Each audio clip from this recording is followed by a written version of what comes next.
I greet you with Jesus' joy, for it is in him that I breathe, live, move, and have my very being.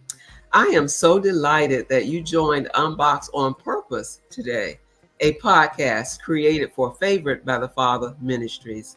I am Barbara Arlene Fields Brehon, your host. Our featured guests share how they stepped out of comfort zones to become unboxed. We share experiences that lead to the fulfillment of purpose, and I pray that each episode will help our audience access their authentic destiny. We have a very special guest today. Tell you a little bit more about why he's so special to me in just a bit. But Walt Kasmir is going to be with us today, and he's going to be talking about the artistry of elder care. Our guest today is very, very good at being an author. He's in North Carolina. He's an elder care coach. He is a trainer. He provides advocacy services, has a podcast on which I appeared. He has several books available on Amazon, with his newest book being entitled The Artistry of Elder Care. Dr. Kasmir's mission is to be a guiding light in what can often be a dark and confusing time. He offers a blend of wisdom, empathy, and practical strategies to those who are grappling with the complexities of caring for aged loved ones. Thank you so much for being here, Dr. Walt. Good morning. Good morning, and thank you, Dr. Brehon. Um, it's interesting how things unfold and how preordained affairs just flow. Um, and here we are. We were both on our own paths, and it was meant to be that our paths cross. And today, after you have graciously appeared on my podcast, now here I am, hopefully contributing some helpful information and inspiration to your audience. I'm sure that all of that is exactly what God has in mind because we are indeed here. Would you please tell our audience how we met? Okay, so Dr. Brehon has a um, robust outreach strategy on LinkedIn. A lot of people are on social media with varying degrees of productivity. I'll just say it like that. But I found LinkedIn to be very advantageous, and she found me, reached out, and said, "Hey, I'd like to be on your podcast, and here's a little snapshot of who I am." I checked it out, and I think I probably sat on it for about a couple weeks. I think I was sick at that time. Mm. And then I finally emerged, and I said, let me follow up with that lady that reached out to me. And sure enough, it was not a spam. Turned out to be one of my favorite people now. And so she reached out to me on LinkedIn, which I highly recommend using if you have some type of professional enterprise. Absolutely. I use it myself. I have a couple newsletters on there. I use it to reach out to people, and people can obviously reach out to you for mutually beneficial endeavors. Absolutely. The podcast that Dr. Walt has is called Grace for Grieving. And the show that we did aired December 23rd. And I had an opportunity to talk about grieving during Christmas. We'll talk more about that at some other time. You can click on a link and look at the old episode. And we're going to go ahead and talk about being unboxed today. And as we unbox Dr. Walt right now, I'm going to ask Dr. Kasmir if he will go all the way back to his teen years. Mm. go all the way back to your childhood. What was your passion in life? Where'd you live? And tell us about those days in the life of Walter Kasmir. Well, I tell you, it wasn't really remarkable at all. I was a typical. I grew up in Ohio, at northeastern Ohio, Akron, Cleveland area, and every young guy thinks he's gonna play football and make it to the pros. And so I thought that I had what it took, and I was, as a little guy, I was fairly fast, and I was excelling in the little leagues. But then I found, as time went by, my friends kept growing and I didn't. So it didn't take long to realize that at 5'7", I didn't have much of a chance to go pro. So I discovered that I could actually read. I started applying myself to my schoolwork, and start excelling and realizing, oh, I am pretty smart. I can do this. And so I switched from athletics to academia, and that was my focus, trying to stay out of trouble. I grew up with people that aren't here anymore. I grew up with people that are incarcerated. I was right in the middle. I knew people that had professional parents, and I knew people that didn't know their parents as my friends. I grew up in that environment and really did not have a specific passion. I know some people that knew exactly what they wanted to do from the very beginning. And that wasn't me. I have evolved. I see. I used to think that, I had wasted so much time. I follow this path and I'd follow that path and I'd be influenced by that person. Oh yeah, I could do this or I could do that. And at the time, I didn't really realize that it was ordained for me to have my wandering, if you will, wandering in the wilderness, not in vain though, but acquiring and accumulating life experiences that make me who I am today. Now that I actually have developed empathy, being able to have authentic compassion. I don't think, even though I could have had the academic abilities to learn various things, I don't think the 30-year-old Walt would have been that helpful to anyone else. But decades later, that little boy has had enough life experiences that I think that God can use all of my experiences, trials, tribulations, and lessons to bring that to bear when I am helping others. So to answer your question, I didn't have any specific passion. I do remember I like to think about things a lot. I used to wonder, how come I never saw anybody that looked like me on CNN or discussing intellectual things and current affairs? It's not so today, but in the late 80s, the late 70s and early 80s, we weren't represented very well in those spaces. But now we are. But I used to think about that, but I didn't know exactly how that would play out in my life. But yes, I meandered my way through.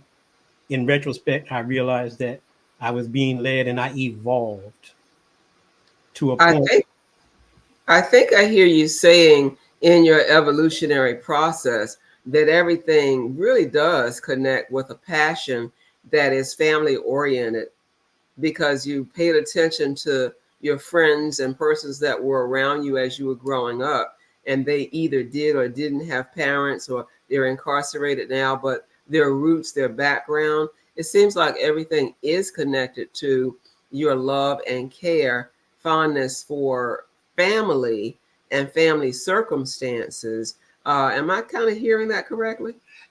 It has evolved to that, and now that I have increasing clarity as time goes by, yes, I'm very much concerned about being able to help people have function at a higher level in Mm-hmm. whatever circumstances they may be in particular to what our topic today is, um, Mm-hmm. adult children Mm-hmm. caring for aging parents.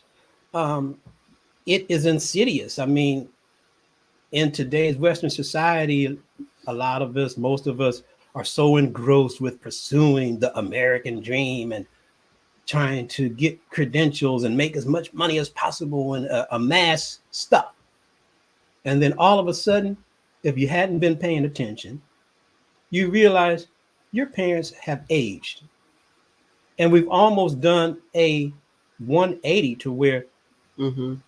we were dependent on them. We were vulnerable. They protected us. They guided us. They reared us in the way that we should go. And now the roles are reversed. And even though that they are a adult with a decades of life experience, now in many ways they are vulnerable. Mm-hmm. There are many dangers and so forth to where a lot of people try to exploit them, and they need our care. They need us to vanguard their well-being. That's right. And so along the way, I had um, so early, I was a fireman paramedic. I had a mentor that showed me how I could keep my full-time job on the fire department, return back to school because I hadn't finished before I got hired. Mm-hmm. Dr. Brehon is kind of funny, but I was so bitter for a long time. I had been in college 4 years. I wasn't close to getting a degree in anything. Mm. And I got to the point where I said, you know what? It's time for me to get a job. I've been uh, freeloading off of my parents, a grown person eating their food in their refrigerator. I said, whatever real job I can get, I'll do that and I'll go back to college later. Long story short, some of the guys I grew up with got on the Akron Fire Department. And then I started seeing them driving down the street in new cars and buying homes. I was like, wait Yeah. a minute. I never even considered that. They must be doing okay. Come to find out, in the early 80s, mid 80s, Akron firemen were making $30,000 a year. And at that time, for a young man from my neighborhood, that Yeah. was good. So I pursued that, ended up getting hired, and I met Steve Collins.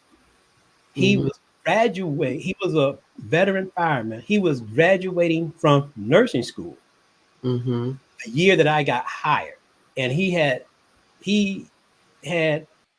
maintained his full-time job, but the way our work schedule is or was, we worked 24 hours on, 48 hours off. So it allowed him to go back to school, become a nurse, because in Ohio and in a lot of different places, firemen are cross-trained to be paramedics. So it easily transferred to, we did a lot of the same things as RNs. And most of the guys had a part-time job, plumbing or what have you. I wasn't good at any of that, but I was capable of reading and learning, and I was a good paramedic. So Steve showed me how I could keep my job, go back to school on my days off, become an RN, and then be an RN and a fireman. So that's what I did. That was kind of my port of entry into the medical world. I eventually left the fire department. I didn't retire from there. I worked in nursing, a variety of different specialties. I worked in psychiatry. I worked in the prison. I worked in ER. I worked in critical care for a little while. Um, and then later on, I ended up getting into case management, where it was a total switch from technical skills to personal skills, the soft skills, as they say. And I had to be able to relate to the senior citizens and their families that I was assigned to. And that's when I saw one of the first lights of, people are really unprepared to deal with their medical issues, because most people don't just have a single medical issue. Right. They have a lot of social, spiritual, um, financial, various things impacting why it is that they couldn't implement the doctor's treatment plan. That was our main purpose, was to find out why these senior citizens weren't following their doctor's treatment plans, why they weren't taking their medicines either on time or as scheduled or consistently or making their appointments. So our job was to get in there and straighten them out. Mm-hmm. But it wasn't that easy. You couldn't just go in and say, "Listen, Mrs. Jones, we see that you've been in the hospital for the same thing 3 or 4 times in the same month." And if you hadn't learned yet, Medicare penalizes hospitals for basically being ineffective. If you go in for pneumonia, you get hospitalized, they treat you, then they discharge you, and you end up back in the hospital again within 30 days related to that pneumonia. They penalize them. So that's what our program was to do, was trying to reduce those unnecessary ER visits, reduce those readmissions in less than 30 days. And so we were supposed to get in there like robo nurse or something. Mm-hmm. Listen, Mrs. Jones, you need to take these medicines. I don't care what's going on besides that, but take your medicine on time. Get to the doctor when they want you, when they make those appointments, and be a good patient. You have such an interesting story, having taken us from young days where you wanted to be all athlete. Then, next thing you know, you're working in the fire department as a paramedic. Then you're becoming an RN, and you've developed this need and passion for helping the elderly. Again, all connected with families and how families go. Have you ever felt, with all these transitions in life, have you ever felt boxed in? Let's see how God dumps out those puzzle pieces for Whew. one time in particular where you felt boxed in and you stepped outside of your comfort zone and pursued that purpose. Well, that's a great question, Dr. Brehon. And I like to put out this reality dose right now. A lot of young people hear that nursing is a good career to go into, and many of them only go into it because they hear how much they can make. But I'm here to tell you, I've been there, I've done that, and yes, you can make a decent living. You won't get rich, but they are not giving that money away. You are going to work very hard for that money, and you are actually going to be underpaid, underappreciated. And if you're working in the hospital system, sort of, or some type of medical system, you are, even though you have all those skills, credentials, compassion, you are still a cog in a corporate entity. And you can easily, just as easily as they hire you, they can turn on you, and oftentimes they do.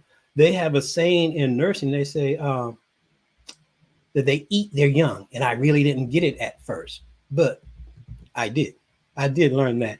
Um, as you may know, nursing is over 95% women, and even fewer African Americans, and even fewer Black males in nursing that have a degree. Because you can become an RN with an associate's, a bachelor's. Uh, they used to have hospital programs. I don't know if they have those anymore, but there are shortcuts. I actually went to the University of Akron, a large school where they graduated 200 or 300 classes of 200 or 300 at a time, sometimes twice a year. Here's an interesting factoid. You ever go to Akron, go in the College of Nursing, they have what they call a Hall of Fame. They had the pictures of the classes starting in the 60s. And when I walked through that hall one day, I realized that they graduate 200 or 300 at a time.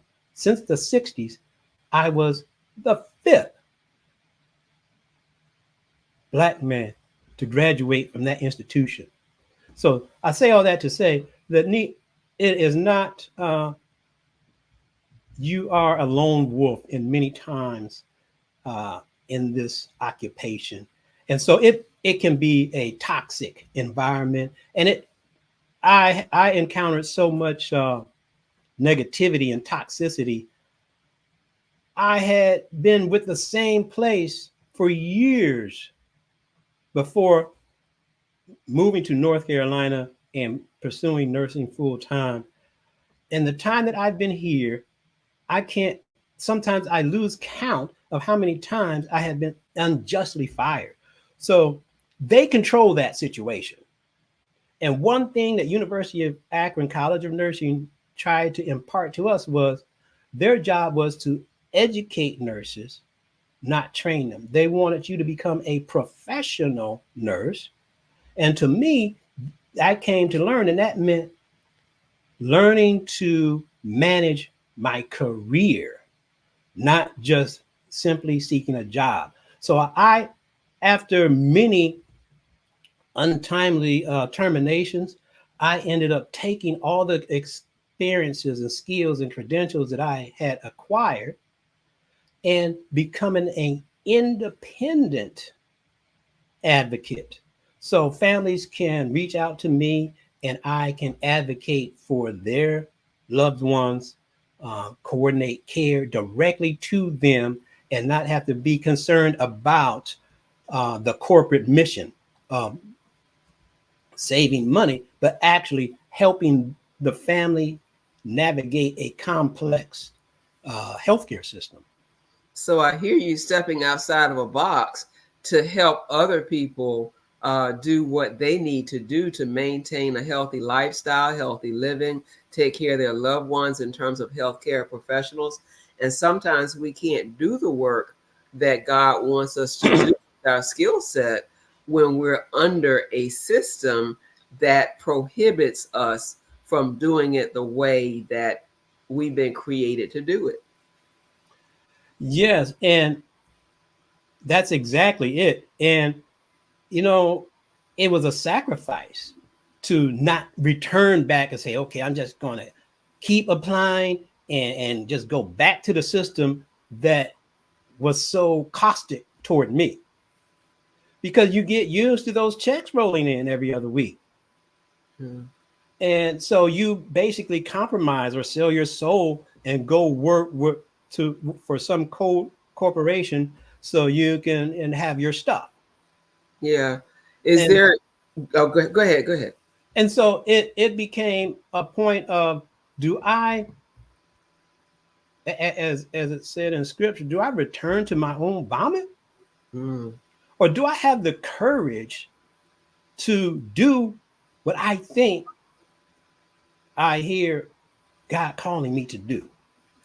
Even though it's uncharted territory, even though I don't have a check coming in every other week, even though I'm having the pressures that you might imagine, where I'm used to a certain amount coming in, and now I don't have that, right. But those bills are still there. Right.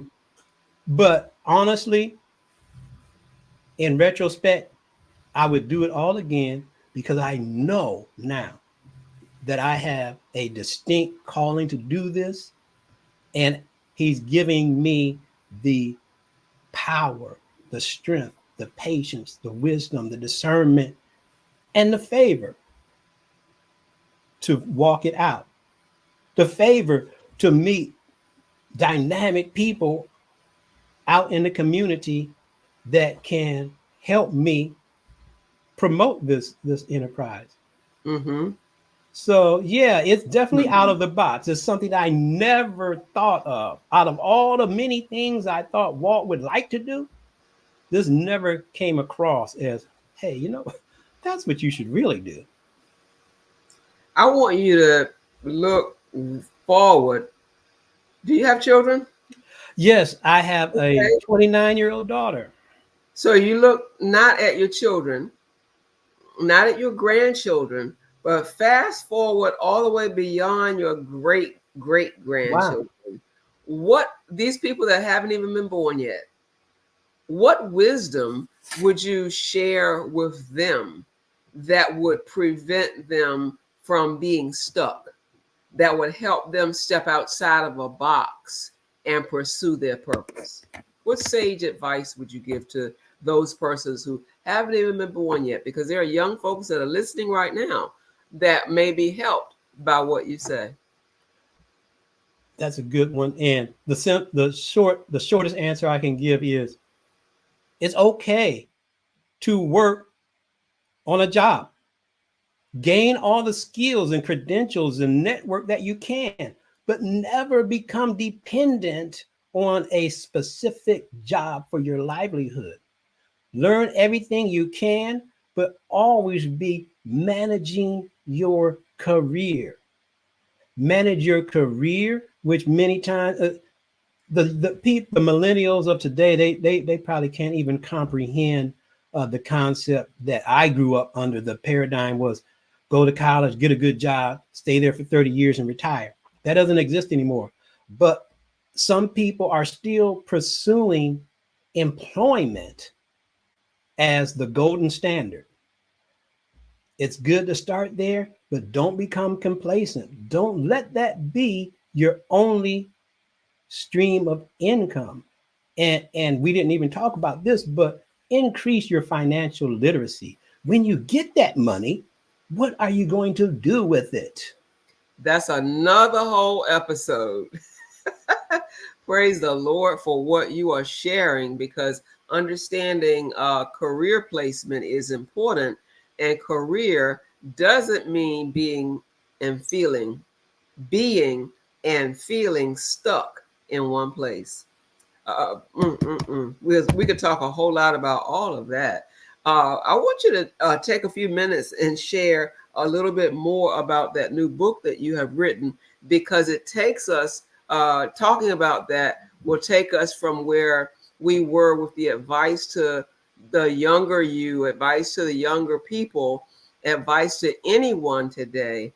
It will take us to where we need to be with the elder care. Would you give us a title and give us just a snippet?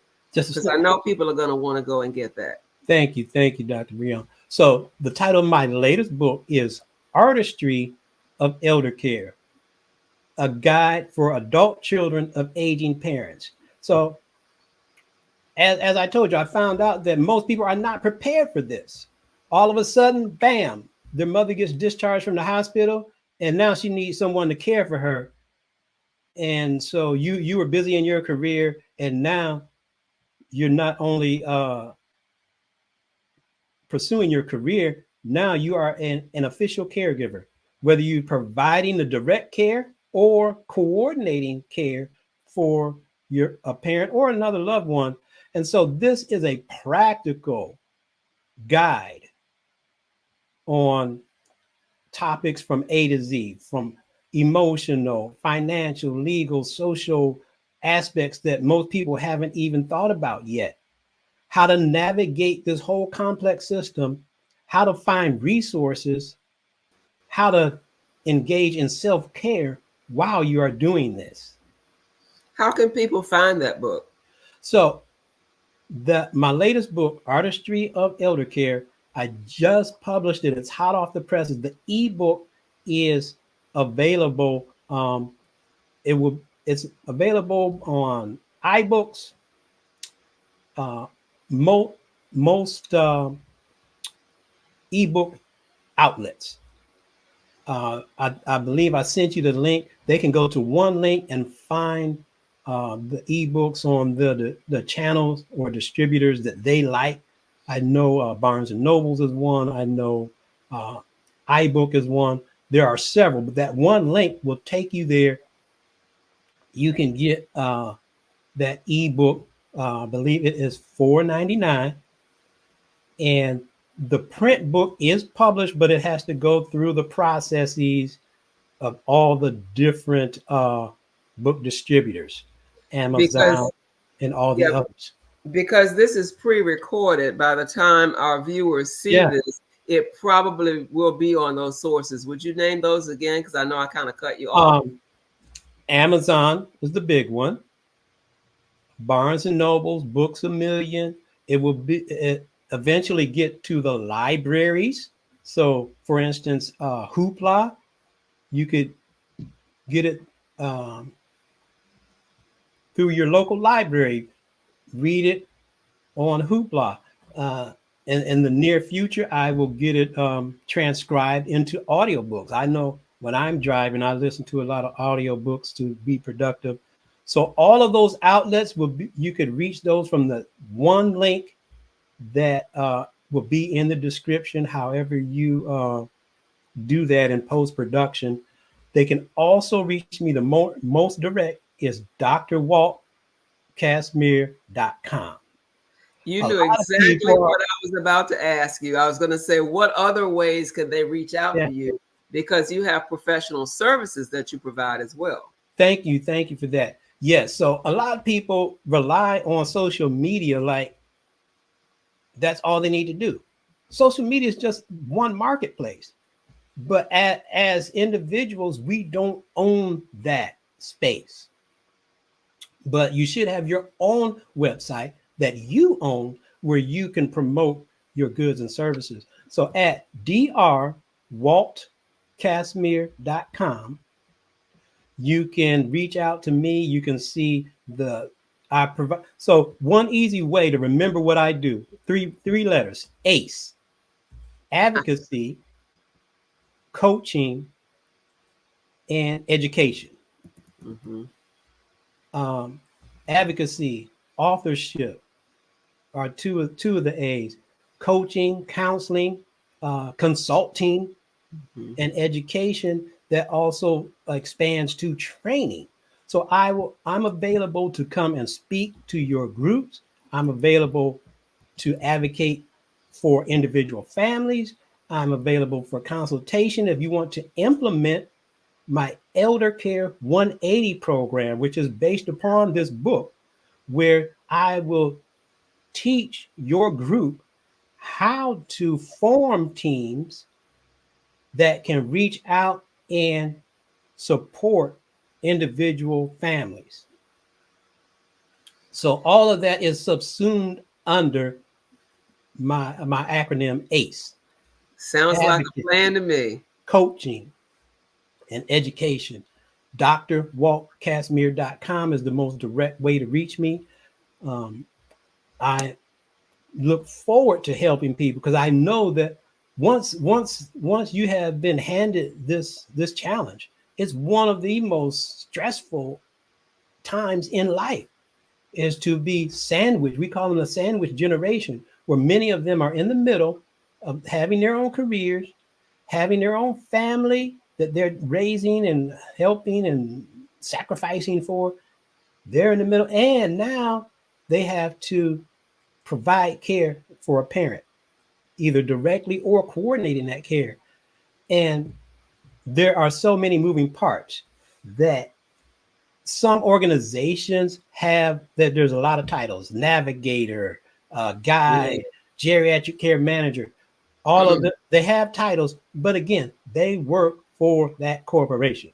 Yes, indeed. They have a lot of lofty titles and missions, but when you engage me, retain me as your personal advocate, I work for you and yours.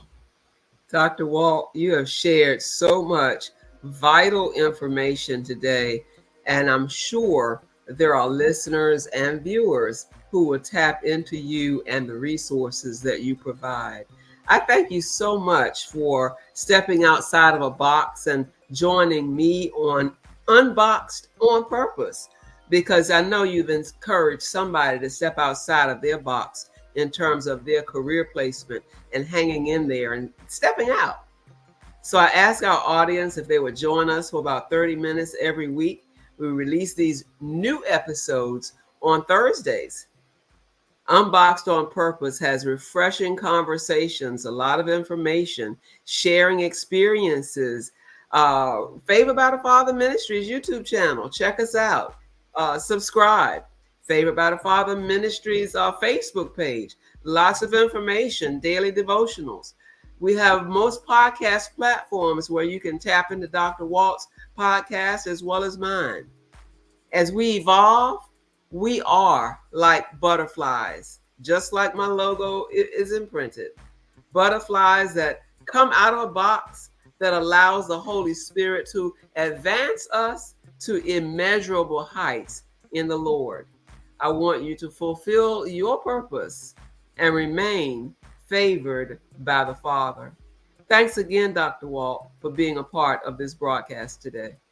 Thank you.